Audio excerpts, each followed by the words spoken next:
The Smollett hoax is one of many that fit a pattern. Angry Trumpkins unleash vicious and hate-filled attacks against sexual or racial minorities. Now, here are just a few of more than dozens that are out there.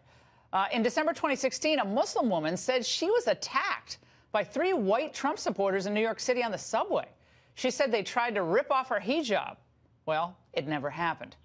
And then one day after the 2016 election, a student at Bowling Green in Ohio said that white males wearing Trump shirts threw rocks at her and hurled racial slurs. Protests in a university town hall ensued.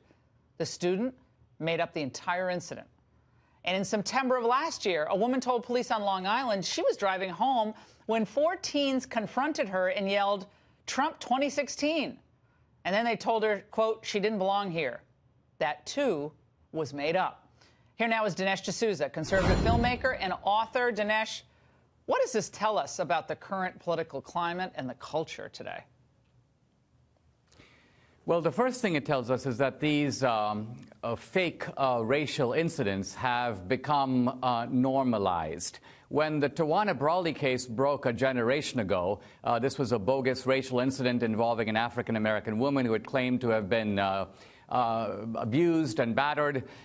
It was anomalous. People really had to scratch their heads because this was such a freak episode. But now there's a procession of these bogus incidents, of which the Jussie Smollett case is only the latest. Now, I think for people watching, they're a little baffled because they probably think, what kind of dementia causes someone to do this? Why would somebody fabricate an incident? And I think that we're dealing here not so much with personal dementia, but what can be called ideological dementia. You touched on it earlier. There's a narrative here that they're trying to advance. The narrative is that the MAGA supporters, the Trump people, are a bunch of racists. Now, it's obviously a tribute to the Trumpsters that they are not racist, because the Jussie Smollets, despite being black, despite being flamboyantly gay, are going out there looking for people to pick on them, and nobody is. So the facts are not supporting the narrative at all. So they figure, why not make up the facts? Why not adapt the facts to the narrative rather than the other way around? And I think this is the demented psychology, the demented progressive psychology that drives these racial faked incidents. And the second reason for them is that they get away with it.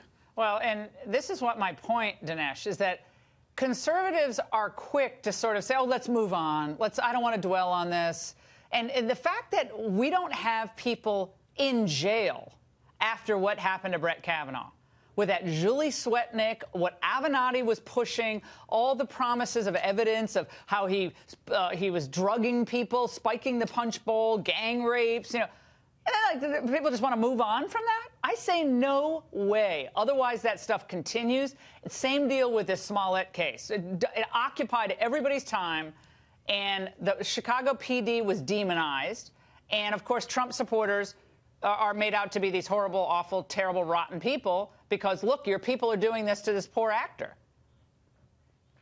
It's important to realize that the Jussie Smollett incident is a hate crime. It's a hate crime, but in the opposite direction. Remember, if Jussie Smollett basically wanted to go and beat himself up, that's not against the law. The real crime here was attempting to pin this blame on a bunch of people who did nothing, on innocent people. And it is this idea of trying to ultimately frame Trump supporters for something that Smollett himself perpetrated. So he's the perpetrator masquerading as the victim. It's very important that he be held accountable for that. Otherwise, the left basically thinks, let's keep trying this stuff. When it works, it works. When it doesn't, we get away with it. Dinesh, excellent analysis as always. Thank you so much.